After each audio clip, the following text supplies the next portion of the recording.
president of the chemistry club. And as far as the chemistry club is concerned, we have a fundraiser this Thursday in the student center in Star Hall. It's from 11:30 to 1:30, and we'll be selling pizza and desserts and fruit. So if you're around on campus, come and see us. Also, we have our next chemistry club meeting the Wednesday after spring break, if you're interested in that. So for today, I am really excited to introduce our speaker, Ms. Debbie Rowell. Debbie is the Law Enforcement Services Instructor at the Lancaster County School District Career Center. And prior to that, she was an evidence technician for the FBI. She got her Bachelor's of Science and Master's in Criminal Justice from the University of South Carolina. She's currently a PhD candidate in Criminal Justice at Liberty University. She has 18 years of experience and has earned several teaching awards. Please join me in welcoming Ms. Debbie Rowell. Thank you. Thank you so much for having me here today. Can everybody hear me okay? Trying not to use a mic, and I'm just using my teacher voice if I can. So if I need to speak up, let me know, okay? Thank you for having me here today. I always love coming. Dr. Johnson and I have worked together before, and I just really enjoy the chemistry club, the forensics. What you guys do is wonderful. She's really preparing you guys for the chemistry side of it. A lot of people that watch these shows on television don't realize that you've got to have this science background. So it really makes me happy to see the science background and what you guys are getting provided here and how that's preparing you for forensics. What I'm going to talk to you today about is the DNA evidence that we see and how DNA evidence has evolved in forensic science. I'm going to give you a little overview. Really quickly, I'm going to touch on some stuff about me. We're going to talk about some innovations in forensic science, some early innovations. I'm talking about the ancient Chinese, who were our first forensic scientists. We're going to talk about a very brief timeline of DNA discoveries. I'm not going to go through all of them. I'm just going to hit the high points on that because I really want to talk about the admissibility of DNA and how DNA evidence is used in court, how DNA has evolved from needing a sample the size of a quarter to needing 7 cells. And using ancestry databases and how that is another way that we're seeing this technology evolve, and some modern DNA technology that will blow your mind, because I know it blew mine. I graduated from high school in 1991, and my junior year, my chemistry teacher and my biology teacher were so excited because they'd gotten this new thing called electrophoresis. We had no idea what they were talking about, but they were just going on and on and on about this electrophoresis machine, and they were back and forth, and they did this lab, and they ran this stuff with the gel electrophoresis with DNA. We had no idea what that was and what it was going to become back then. So I'm kind of jealous now on the back end of that, seeing the technology that you guys have and where this technology is going in the future. A little bit about me. You've already heard about me. University of South Carolina, majored in criminal justice, minored in psychology. My master's is in law enforcement administration. That's my concentration. And my PhD is just in criminal justice with an overview of all things criminal justice. Forensics is my heart. Forensics is what I've always loved to do. I've been teaching for 19 years. Before that, I was an evidence tech for the FBI. I was certified in human remains recovery and things like that. I like to go on different crime scenes and collect evidence. I also sent evidence to the lab to be analyzed, wrote the different reports for the analysis of evidence and all of that. Before that, I was the assistant clerk of court for a city called Forest Acres right outside of Columbia, where I learned about how the court system worked and worked there for a few years as I was kind of getting into the FBI and getting what I wanted to do. Okay, so let's talk about innovations in forensics, because this is kind of neat. We always think about forensics as being relatively new. Well, in the 3rd century, the EUG, a collection of criminal cases, was published. Okay, there's a story in there about a woman who was suspected of murdering her husband. She said he died in a fire, but there were no ashes found in his throat. So the coroner at the time decided to take 2 pigs, and I know you guys are eating, so sorry. I'll go ahead and say that. But he took 2 pigs. He burned one alive, and he killed one and burned it. And he found ashes in the throat of the pig that was alive when it was set on fire. So he took this information to the woman. She immediately broke down and confessed to murdering her husband. So look at the year on that, the 3rd century. Well, in the 7th century, we know that the Chinese were already recognizing the individuality of fingerprints. They were using fingerprints to sign documents. They were using fingerprints on their clay sculptures to show who made a particular sculpture. And then we fast forward to 1248. This book called The Washing Away of Wrongs was known as the definitive forensic text of the time. It talked about things like autopsies. It talked about the difference between dying by drowning and dying by strangulation. And one of the cases is actually recognized by the American Board of Forensic Entomologists. And that's the case that is up here on the board. Sun Tzu had a case where a man was murdered, and they suspected that he'd been killed with a sickle. And the investigation couldn't really come up with any leads. So he asked all of the people, the villagers, if they would bring their sickles to the public square and lay them out on the ground. So all the farmers brought their sickles, laid them out on the ground, and all of a sudden, it didn't take long before flies started coming to one particular sickle. They looked at the sickle. They said there must be blood and tissue on this sickle. The owner of the sickle burst into tears and confessed to the murder. So this is our beginnings of forensic science. And you see it goes back a long way. Now, again, I am not going to go over all of the different DNA discoveries up here, but there are a few high points that I want to hit on. We know that DNA was first isolated back in the 1860s. And from there, we've got the process of mitosis, the finding of DNA having a regular structure. And then we can kind of fast forward a little bit, the DNA double helix, for which Crick and Watson won the Nobel Prize for discovering this. And then we can go forward to the 90s, the Human Genome Project was launched. The goal of the Human Genome Project was in 15 years, they wanted to completely map the human genome. That's 3.2 billion things that they wanted to map. They actually finished that project in 2003 with 99.99% accuracy. So that's something, if you go to genome.gov, which is the website that I've got listed up here where a lot of this information came from, it will actually show you the evolution of that process because it's pretty neat. We see the first genetic databases back in the 1980s, 1982. In 1983, polymerase chain reaction was invented, and I'm going to talk about that in just a minute because that's something that we still use in DNA typing today. 1985, DNA typing was introduced by Dr. Alec Jeffries, and then we start seeing it used in police investigations and in court. Now, our first criminal court convictions, 1980s, we had Colin Pitchfork. Colin Pitchfork was in England. He was suspected of a murder. At the time, he wasn't a suspect. They didn't really have any leads to go on, so they came up with this idea, because it was not far from where Dr. Jeffries was, to use this new revolutionary DNA and see if they could come up with who was responsible for committing this crime. So they asked all of the men to provide a DNA sample, and they got a match from this guy. But things just weren't adding up. And they found out later that Colin Pitchfork had actually paid this guy to go in his place and pretend to be him and give a DNA sample so that Pitchfork's DNA would not be anywhere around the crime scene. So Pitchfork was actually convicted. Pitchfork was sentenced for the case, and Kelly was actually convicted for conspiracy. Now, an interesting thing I found while I was researching this, because as I was researching for this presentation, Colin Pitchfork served his time in prison and was released, and approached a young woman about a year later and was, I didn't know, this is something in English law, not in American law. He was recalled back to jail for approaching a woman after just getting out of jail for murdering a woman. So it's interesting how that came about. And it didn't take him long to figure out it was Pitchfork the second time around. In the United States, the first criminal case was in Florida, and that was a case where actually Tommy Lee Alexander was charged with rape. And so that was the first time that it was used here. Now, we have a DNA database called CODIS that was launched in 1990.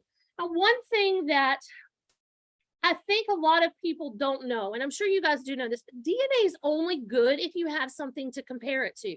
It's just like a fingerprint. You can collect 1,000 fingerprints on a crime scene. If you don't have something to compare it to and match, those fingerprints are useless. It's the same thing with DNA. TV shows like CSI want you to believe that DNA is like the magic bullet, and you get to DNA, and all of a sudden, like poof, you've got your person. Only if you have a match. Now, the CODIS database is really good and it's really growing. I can give you some statistics from 2003. In 2003, there were 1 million offender profiles in CODIS. And that was 20 years ago. So I want you to think about that for a minute, how much that's grown. At the time, there were still 48,000 profiles that they could not match. And that number has grown as well. But as we continue to put offenders into CODIS, we're getting hits on cold cases from 15, 20 years ago. So that's kind of a neat thing that we're seeing with CODIS. The technology for CODIS was actually authorized in 1994 in the DNA Identification Act, and that provided money to keep these databases up and running and to mandate who exactly goes in these databases. Okay, because that's something we're going to talk about in a little bit with privacy concerns. Do we really want a database where every human being in the United States is forced to submit a sample? I think we would say no, because how easy would it be in that instance for a false match or for a person to be wrongly convicted? And so we really want to be careful with that. We also want to make sure that our DNA is being used for what we think our DNA is being used for. And that's something that we've got to be careful with as well. So let's look at how we decide about DNA being admitted in court. There's 3 standards that are used. And the first one was the Fry standard. That's all the way back in 1923, involving the systolic pressure measurements on a lie detector test. And what was established at the time was that for a scientific technique to be used and to be allowed in court, it had to have general acceptance in the scientific community. In other words, the scientific community had to recognize that that particular test was valid. Anybody know, are lie detectors valid? Why not? Do you know? Exactly, very good. The results can be fixed. You're only lying if you think you're lying. If you don't care about lying, your blood pressure is not going to go up. Your heart rate's not going to go up. You're not going to sweat. And you're going to beat a lie detector. Psychopaths can beat a lie detector because they don't care. And if you don't think about the lie, it's not a lie. So it's not admissible in court because we recognize that you can beat a lie detector test. Okay. In 1975, the federal rules of evidence came about, and the federal rules of evidence basically said it is up to the court to determine if evidence is admissible or not. Because if you think about it, Fry, if the scientific community accepts it or not, it still needs to be run through a judge to make sure that the evidence was collected properly, was handled properly to make it admissible. 1993, we got the standard that we use most of the time now called Daubert. Daubert versus Merrill Dow Pharmaceuticals. Was an issue of a specific prescription drug that was being given out, and they weren't exactly forthcoming with all of the side effects, for lack of a better term. In this one, there were published studies that said that the drug didn't have any adverse effects, but then there were some unpublished studies that hadn't been published yet that kind of refuted the published studies. Well, which ones do you use? Do you use the published studies, or do you use the ones that haven't been published yet? So what Daubert basically said was that the federal rules of evidence supersede Fry. So Fry would say that the scientifically accepted would be the published journals. But the courts could say, hold on a minute, this journal just hasn't been published yet, but the research in this journal is valid, it is peer-reviewed, it just shows something different, it just hadn't been published yet. So the courts can make that determination. And now we use Daubert more than anything else. Now let's look at how DNA has evolved. The first DNA tests, the RFLPs, were Dr. Jeffries, and that was that gel electrophoresis. This is 1985. Required a DNA sample the size of a quarter. So you had to have a pretty big sample of this. And what you would do with this is you would run it through the gel electrophoresis and then do what's called a southern blot to get a DNA profile. And then we came up with the short tandem repeats.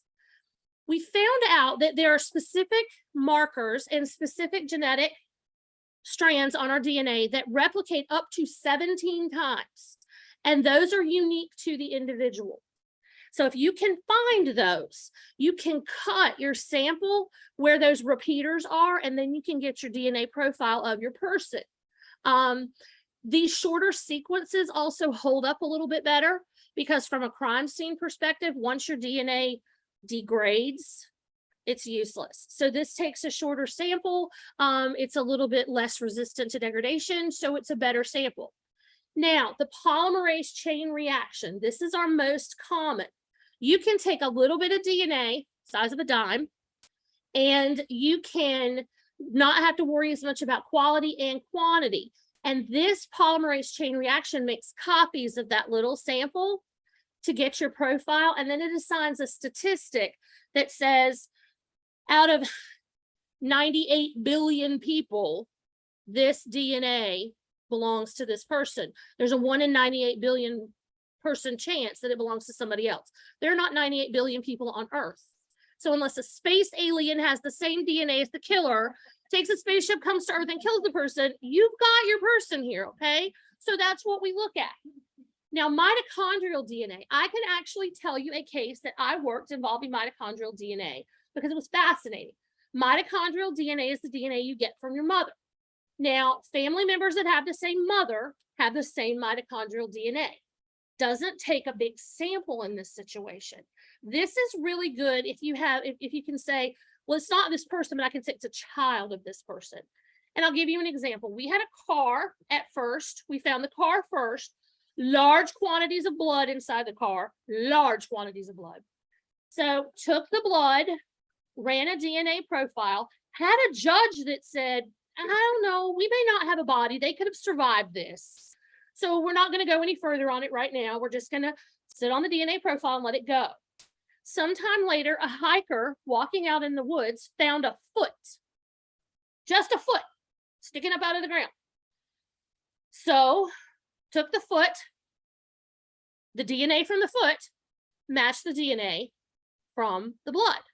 So now we know this large quantity of blood and this foot belong to the same person. Okay. Still having issues with our judge here. Okay, so not only could they have lost most of their blood and a foot, but they could still hypothetically be alive. So we decided we had a person that we knew was missing that had been involved in some shady stuff. And we wanted to try to see if we could figure out if this was our person that we thought it was. We didn't have any DNA for this person, but we did have this person's mother. So we called mother in and asked mother if she would be willing to provide a blood sample. She was very willing to provide that blood sample. She came in, gave the blood. They ran a mitochondrial DNA profile, and they said this blood and this foot both belong to a child of this woman. The woman had 2 sons. One son was missing. The other son was with her and had both of his feet. So we were able to say this blood, this foot belongs to the missing person. They never did find all of this missing person, but about 6 months later, another foot turned up. And sometime after that, a hand turned up in a different place. And we were able to match all of these to this one DNA profile.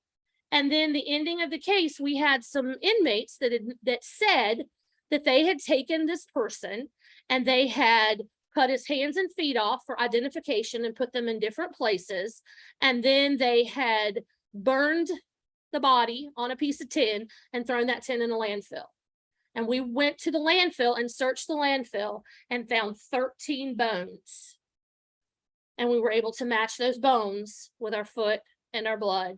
And now we've got our crime, and now we've got our killers. So that's an example of how you would use a case like this. It's not always, you don't always wrap it up with a little bow in 30 minutes.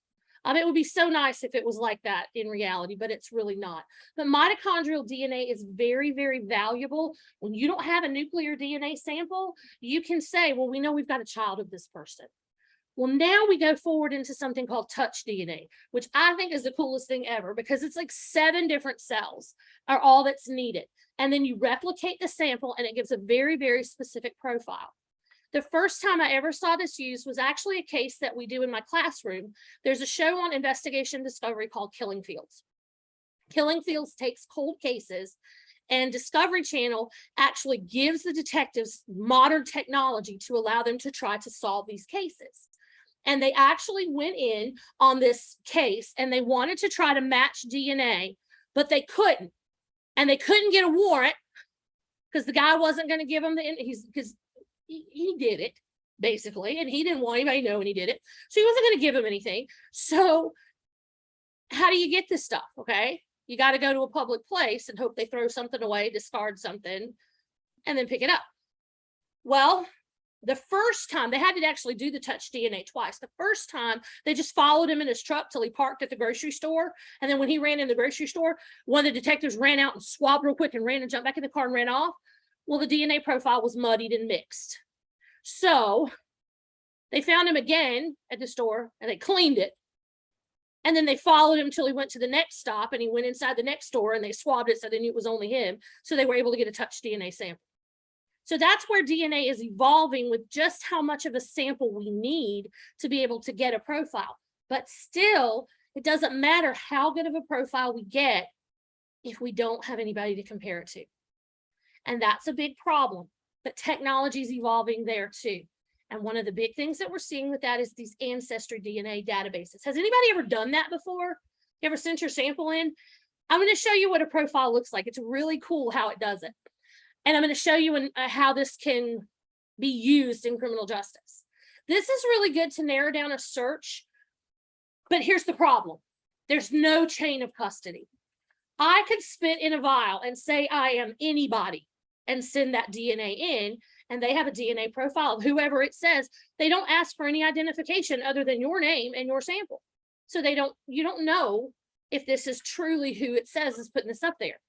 And interestingly enough, people are always worried, well, if I give a sample, does the government have access? And you can see up here on the board, the answer to that is no. 23andMe and Ancestry.com are very clear on their policy that they do not openly give their information to law enforcement. If law enforcement wants it, they have to have a warrant.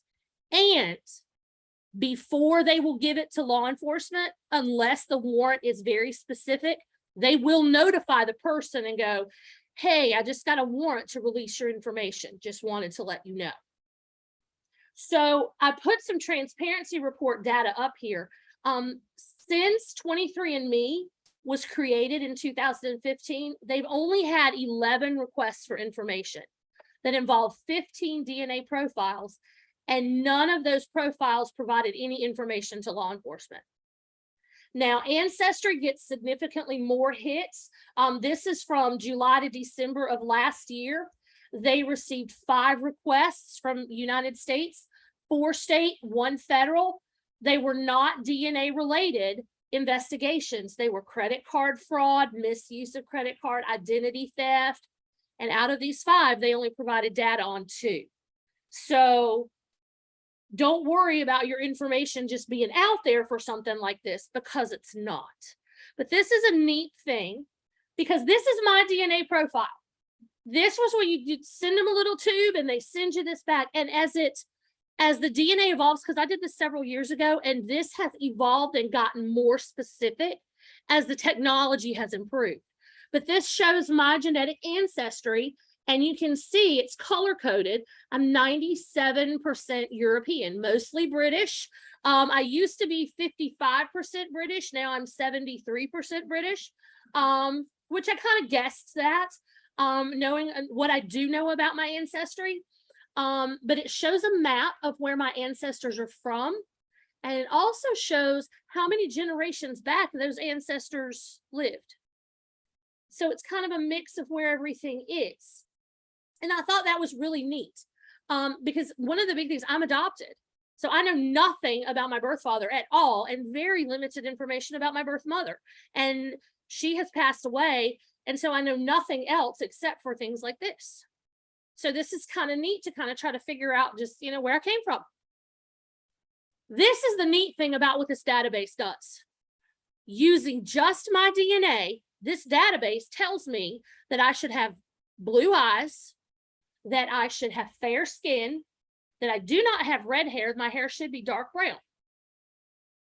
It also tells me, it goes through some other things, and I didn't put these up there, but it's so neat.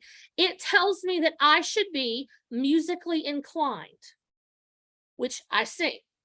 It tells me that my ring finger should be longer than my index finger. It tells me that I am genetically predisposed to not like cilantro. I don't like cilantro. It tastes like soap to me. So I was like, get out, that is so neat. And it asks you all these questions, and it kind of increases the information in the database. The more you participate, the more you're able to get information. But these things are really neat to tell. This is the stuff you can get from DNA. Well, how do we use that in forensics? Okay, we know that we're not using 23andMe or Ancestry.com because they're not giving the information, which is fine, okay, because the chain of custody issues, like I said. But you've also got to worry with these databases, is your information safe? If it's in the computer, it's hackable, okay? And that's what you've got to remember.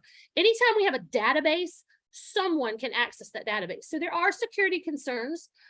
Is the information being secured to protect the identity of who contributed it? The answer is we can't prove who contributed it, okay? There's also constitutionality and issues of arrestees. Do we collect DNA profiles from arrestees? Or should it be when you're convicted?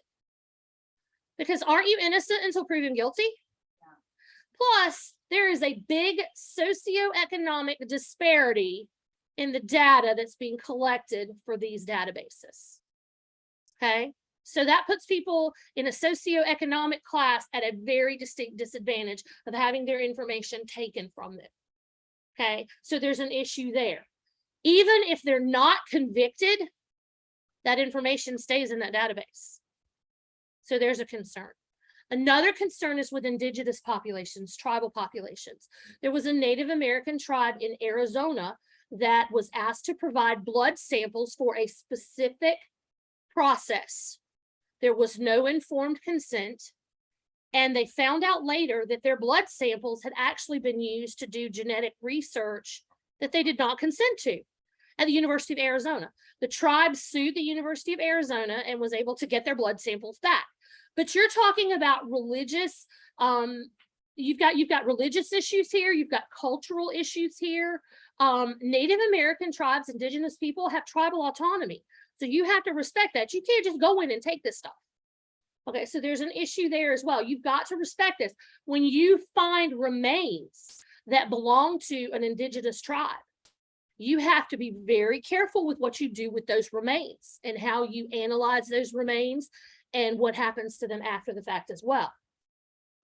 So we have this lab in Virginia called Parabon Nanotechnology.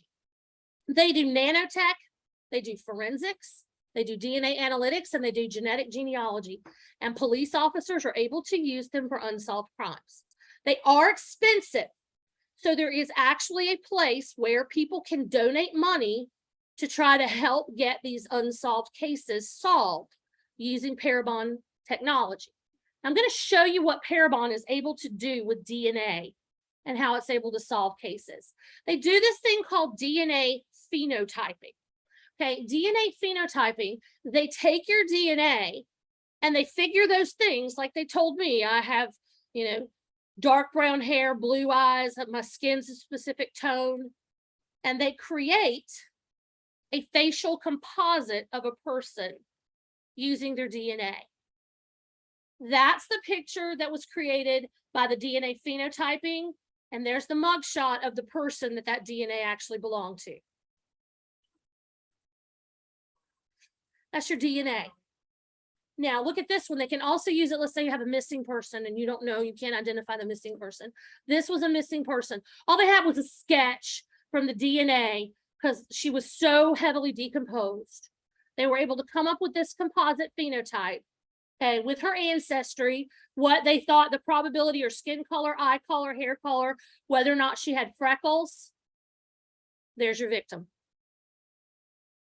Okay.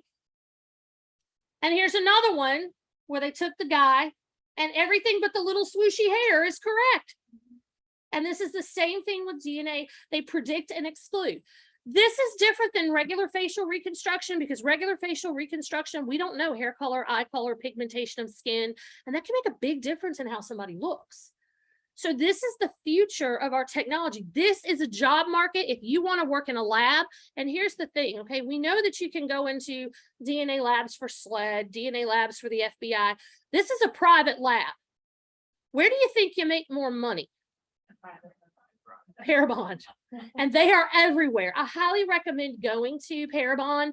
It's Parabon Nano Labs and just looking at some of the jobs they have. They have like IT techs. They have all kinds of computer programmers that they're looking for jobs for. They have the DNA analysis, all of these different things. They are very heavily featured in the program that I just told you about Killing Fields. Now, the interesting thing in Killing Fields, and I tried to get the thing from it, it's a 13-year-old cold case. They were able to get DNA samples, but they couldn't get a match. They had a suspect. They were convinced it was her husband. But 6 months later, he fell off a ladder and died. And so they're like, we got to solve this case, but they never could solve the case. So they're trying to find Carrie's killer. They take it to Parabon. Parabon finds not one DNA sample, but two. So now we know we've got two people involved in this girl's death. They ran the DNA at Parabon and found out they had a suspect in mind of who it was, and it totally blew them out of the water. Their suspect was Hispanic. The population of the town where she was murdered was less than 1% Hispanic. So you're looking at 13, 14 years, very small population. You've narrowed it down. They still haven't solved the case, however. They got some leads when they were on television. I actually communicate with the two police officers that work on that show because they Skype my class sometimes and talk about this case. Still no case solving on this one. And it's very frustrating because now they have all this technology, but again, you don't have anybody to match it with. Technology is not there. Now, here's another thing that they do with this DNA phenotyping. They do age progression, okay? A is your profile that came from the DNA. So they got A, and then they started age progressive. They said, well, let's age, okay, 25 years of age, let's age them up to 50, and then let's keep going and age them up, beard, glasses, whatever. So they aged them up, and they came up with 5 pictures. There's your person. Okay. So the DNA profile that came out was A, but when the age progressed him, it was C. How old was he? See, I'm looking to see, in 40s, 50s, because composite A, age progression to age 50 with a beard. So this is the future of DNA. This is what we can do with our DNA now. It is absolutely fascinating. I think it's a wonderful thing that we can start to utilize. This searches public DNA databases, and it also just puts those snapshots out there and people will generate leads, okay? They also do things like kinship inferences. They can tell you if it's a relative of a person. And the last thing that they can do is facial reconstruction. You say they've got the depth markers for the skull, but because of the DNA profile, they're able to do skin pigmentation and eye color. And the last thing that I want to talk about on this is the Innocence Project, how we can see this going forward. We're looking at cases now with this technology that we didn't have even 5 years ago.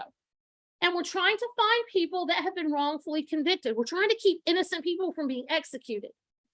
Okay, they've looked at over 360 cases, and 87% of them, the wrong person had been convicted.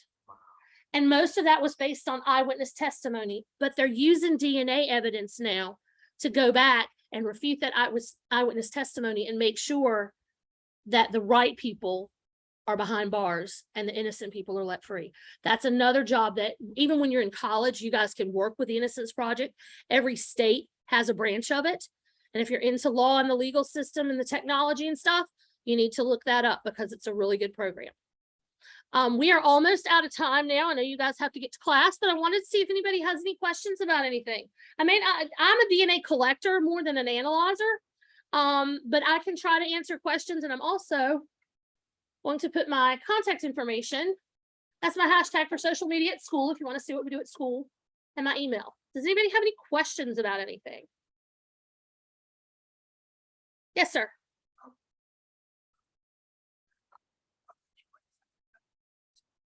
What got me into this? That's a really good question. Reading books. Every time I would read books in school about how, like, I read a book about Ed Gein, and I was fascinated. But then I read a book about Charles Manson and how the police just totally messed up that investigation. And I wanted to do better. And that got me into it. And that started my love for it. And I got into it in college and never looked back. So I love it. Any other questions? Anybody online have anything? If not, thank you so much for your time. Thank you so much for your attention. And if I can answer any questions career-wise or anything else, please reach out to me. I'd love to talk to you anytime. Okay? Thanks, guys.